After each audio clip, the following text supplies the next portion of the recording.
الحمد لله رب العالمين والصلاة والسلام على سيد المرسلين وعلى آله وصحبه أجمعين أما بعد. محترم سامعین و ناظرین، اللہ تبارک و تعالی نے جب انسان کو پیدا کیا تو اسی وقت سے اس کا ایک دشمن بھی پیدا ہو گیا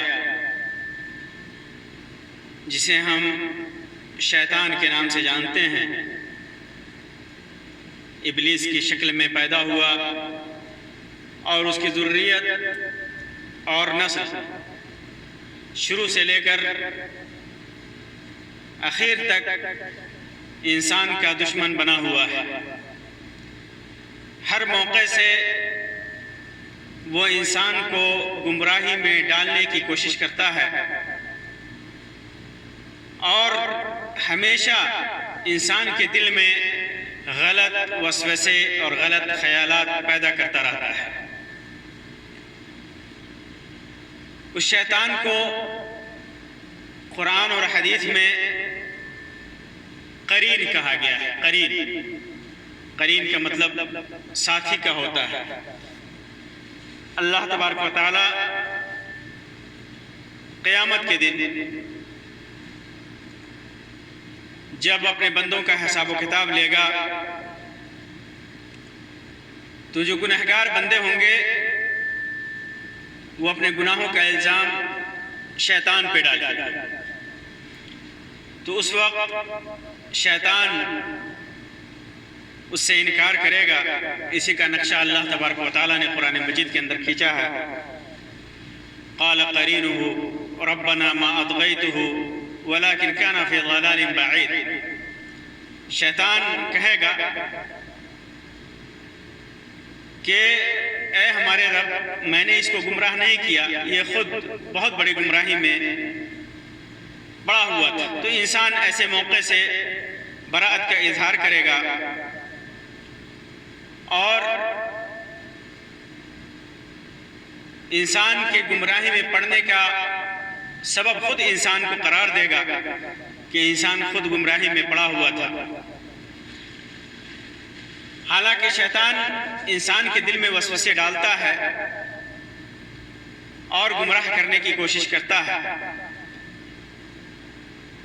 صحیح بخاری کی ایک روایت ہے اور صحیح مسلم وغیرہ میں بھی ہے یہ کہ ایک بار اللہ کے رسول صلی اللہ علیہ وسلم مسجد نبوی میں عشر اواخر میں، رمضان کے آخری عشرے میں آپ اعتکاف میں بیٹھے ہوئے تھے. تو صفیہ ام المؤمنین رضی اللہ عنہا آپ صلی اللہ علیہ وسلم کی زیارت کو آئیں، تشریف لائیں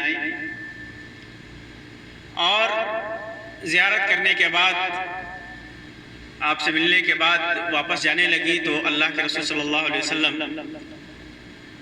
ان کے ساتھ کھڑے ہوئے جانے کے لیے. پھر باب ام سلمہ کے پاس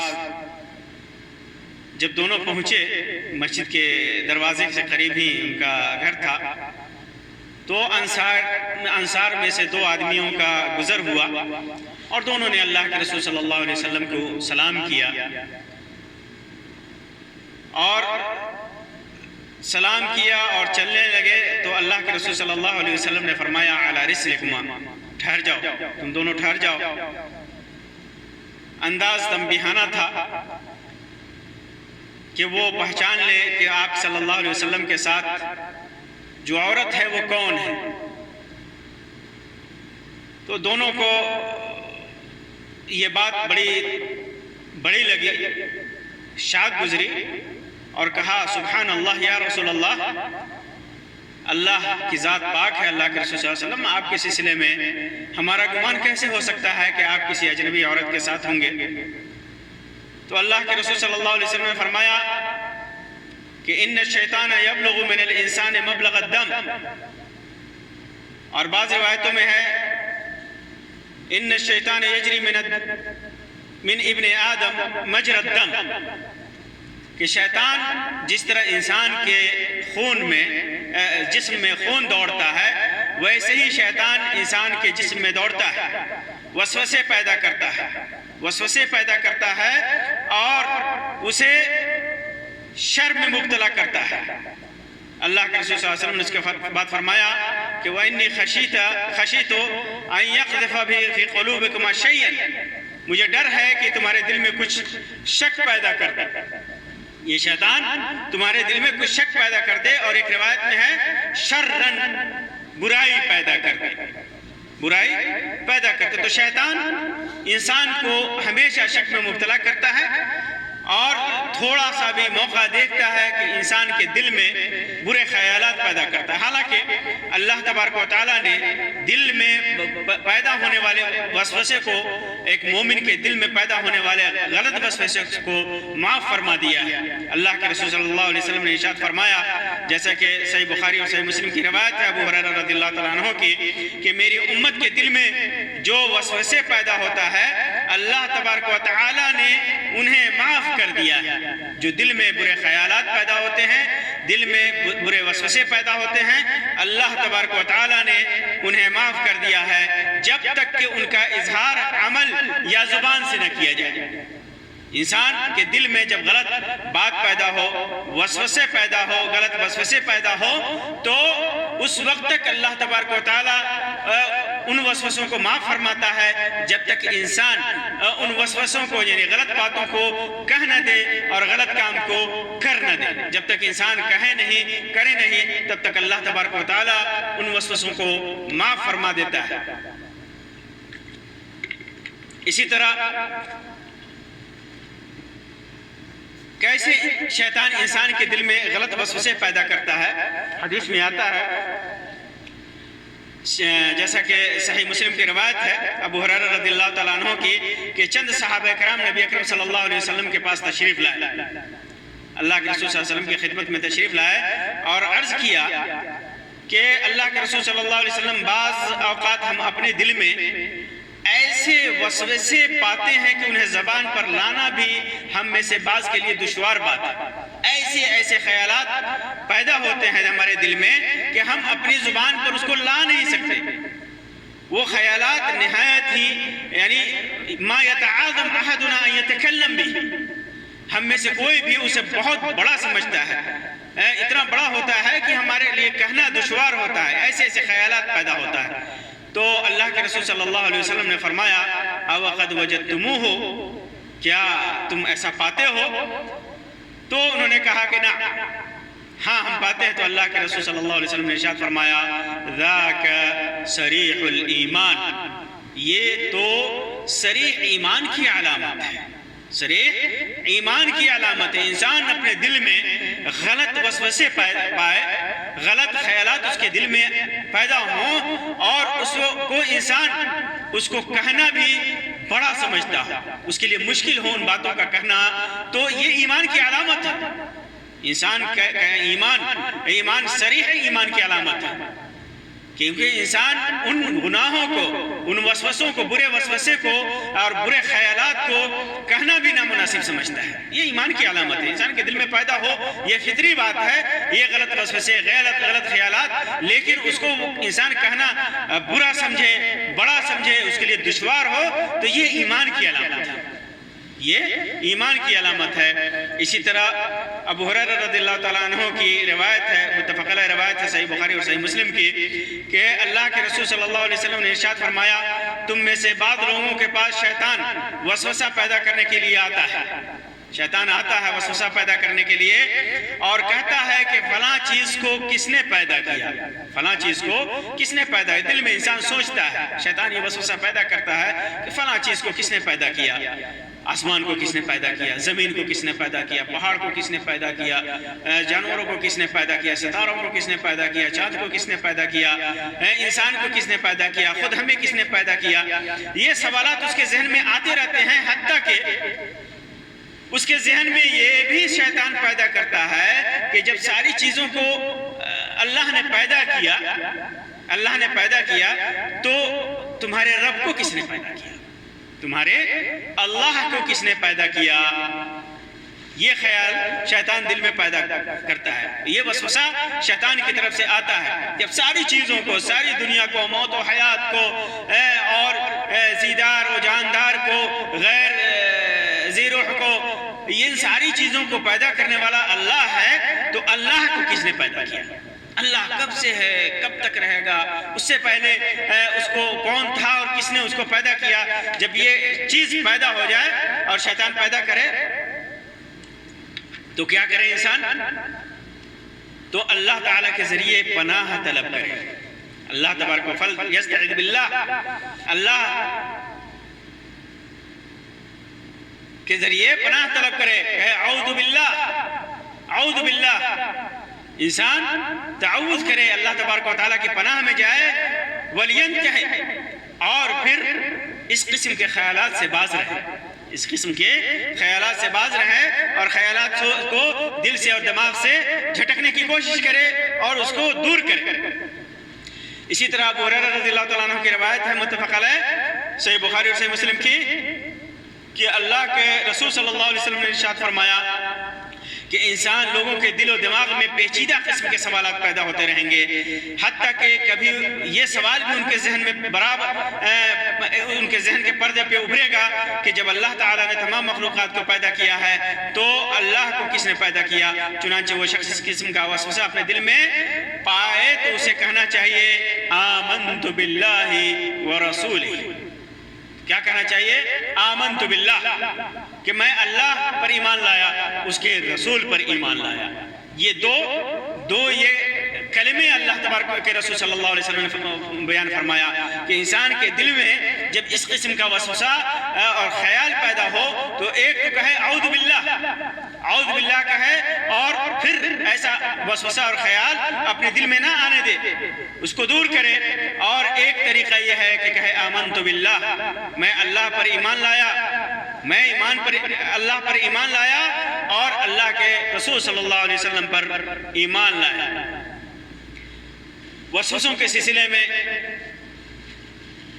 ایک اور روایت عبداللہ ابن مسعود رضی اللہ تعالیٰ عنہ کی ہے جو صحیح مسلم کی ہے کہ اللہ کے رسول صلی اللہ علیہ وسلم نے فرمایا تم میں سے ہر شخص کے لیے ایک مصاحب جنوں میں سے ہے، جیسا ہے قرین، اللہ تبارک و تعالیٰ نے جو قرین ذکر کیا، قال قرین ہو، وہی قرین، وہ مصاحب اور وہ ساتھی، اللہ تبارک و تعالیٰ نے ہر شخص کے لیے ایک مصاحب جنوں میں سے اور ایک مصاحب فرشتوں میں سے مقرر کر دیا ہے۔ صحابہ کرام نے عرض کیا اللہ کے رسول صلی اللہ علیہ وسلم کیا آپ کے ساتھ بھی انہیں مقرر کیا گیا ہے؟ اللہ کے رسول صلی اللہ علیہ وسلم نے فرمایا کہ ہر انسان کے ساتھ ایک شیطان جنوں میں سے اور ایک فرشتہ، اس کا ساتھی، اس کا مصاحب، اس کا قرین متعین کر دیا گیا ہے۔ تو صحابہ کرام نے سوال کیا کیا آپ کے ساتھ بھی متعین کیا گیا ہے، آپ کے ساتھ بھی ہے؟ تو آپ صلی اللہ علیہ وسلم نے فرمایا کہ میرے ساتھ بھی انہیں مقرر کیا گیا ہے۔ اللہ کے رسول صلی اللہ علیہ وسلم نے فرمایا کہ میرے ساتھ بھی انہیں مقرر کر دیا گیا ہے، میرے ساتھ بھی وہ ہیں، لیکن اللہ تعالیٰ نے میرے جن مصاحب پر میری مدد فرمائی ہے، اللہ تبارک و تعالیٰ نے میری مدد فرمائی ہے، اور وہ جن کیا ہو گیا ہے؟ چنانچہ وہ مسلمان ہو گیا ہے، فَأَسْلَمَ، وہ مسلمان ہو گیا ہے۔ اور بعض محدثین نے، بعض شراح نے اس کو فَأَسْلَمُ پڑھا ہے، یعنی اللہ تبارک و تعالیٰ نے مجھے محفوظ کر دیا ہے، میں اس سے محفوظ ہوں، وہ مجھے وسوسے میں نہیں ڈالتا، مجھے گمراہی میں نہیں ڈالتا۔ فَأَسْلَمُ، اور وہ کیا کرتا ہے؟ جب چنانچہ وہ مسلمان ہو گیا، اس لیے وہ مجھے صرف خیر ہی کی تلقین کرتا ہے، مجھے خیر کی طرف بلاتا ہے، مجھے خیر کی تلقین کرتا ہے۔ اور فَأَسْلَمَ لیا تو یعنی میں فَأَسْلَمُ، یعنی میں اس کے شر سے اور اس کے فتنے سے میں محفوظ ہوں، یہ دونوں قرات ہے، فَأَسْلَمَ فَأَسْلَمُ۔ تو اللہ کے رسول صلی اللہ علیہ وسلم کے ساتھ بھی ہے، لیکن اللہ کے رسول صلی اللہ علیہ وسلم اس شیطان سے جو جنوں میں سے ہے، اللہ کے رسول صلی اللہ علیہ وسلم اس سے محفوظ ہے۔ اسی طرح ایک روایت ہے، صحیح مسلم کی روایت ہے نماز کے سلسلے میں، عثمان ابن ابی العاص رضی اللہ عنہ کہتے ہیں کہ میں نے عرض کیا کہ اے اللہ کے رسول صلی اللہ علیہ وسلم شیطان میری اور میری نماز و قرأت قرآن کے درمیان حائل ہو جاتا ہے. میں جب بھی نماز پڑھتا ہوں یا جب بھی قرآن کریم کی قرأت کرتا ہوں، تلاوت کرتا ہوں، اور جب میں ان عبادات میں مشغول ہوتا ہوں تو وہ بیچ میں حائل ہو جاتا ہے، درمیان میں حائل ہو جاتا ہے، مجھے شبہ میں ڈال دیتا ہے. کہ اللہ کے رسول صلی اللہ علیہ وسلم نے کہا کہ وہ شیطان ہی ہے، وہ شیطان ہی ہے جسے خنزب کہا جاتا ہے. اس شیطان کا نام خنزب ہے یا خنزب ہے. خنزب یا خنزب دونوں طرح سے پڑھا گیا ہے کہ وہ اس کا نام خنزب ہے یا خنزب ہے. وہ شیطان ہے جب تم عبادت کرتے ہو تو تمہاری عبادت میں خلل ڈالتا ہے، وسوسے پیدا کرتا ہے، دنیا فیہا کے خیالات لاتا ہے، کبھی حساب و کتاب لاتا ہے، کبھی کسی اور خیال میں مبتلا کر دیتا ہے، مختلف خیالات میں وساوس میں مبتلا کر دیتا ہے. انسان ٹھیک سے تلاوت کرنا بھول جاتا ہے، نماز کے تعداد بھول جاتا ہے. وہ شیطان ہے جو وسوسے دلاتا ہے. تو جب اس قسم کا وسوسہ ہو تو شیطان کے شر سے اللہ تبارک و تعالیٰ کی پناہ مانگو. اعوذ باللہ من الشیطان الرجیم. جب بھی یہ خیال، چاہے وہ نماز میں ہو تم یا غیر نماز میں ہو، کہو اعوذ باللہ من الشیطان الرجیم اور بائیں جانب 3 بار تھکتھکا دو. ایسی تھکتھکاہٹ جو صرف ہوا کے ساتھ ہو، 3 بار تھکتھکا دو. یہ اس خیالات کو، اس وسوسے کو ختم کرنے کا علاج ہے. راوی کہتے ہیں کہ جب میں نے آپ کے ہدایت پر عمل کیا تو اللہ تعالیٰ نے مجھ سے اس شیطانی وسوسے کو دور کر دیا.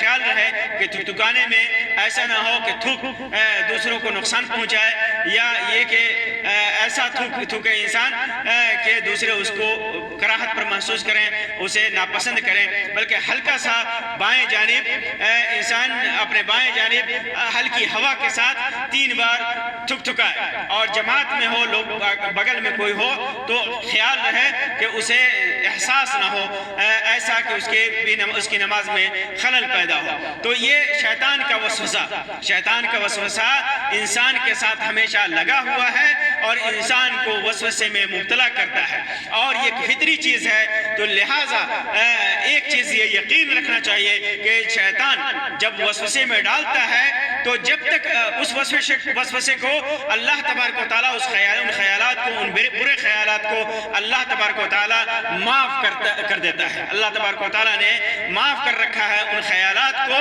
اور جب تک کہ انسان ان خیالات اور ان برے خیالات پر عمل نہ کرے اور اس کو زبان سے اگر کہنے والی چیز ہو تو کہہ نہ دے. جب وہ کہہ دیتا ہے اور جب اس پر عمل کرتا ہے تو اس پر مواخذہ ہے، لیکن صرف دل میں خیالات پورے پیدا ہوں تو اس پر مواخذہ نہیں ہے. اور اسی طرح جب اس قسم کے خیالات انسان کے دل میں پیدا ہو تو یا اعوذ باللہ پڑھے یا کہے آمنت باللہ یا آمنت باللہ و رسول ہی کہے. اور اگر نماز کی حالت میں، تلاوت قرآن کریم کی حالت میں اگر انسان کو اس قسم کا وسوسہ پیدا ہو تو پھر وہ اعوذ باللہ من الشیطان الرجیم پڑھے اور 3 بار اپنے بائیں جانب ہلکا سا تھکتھکائے.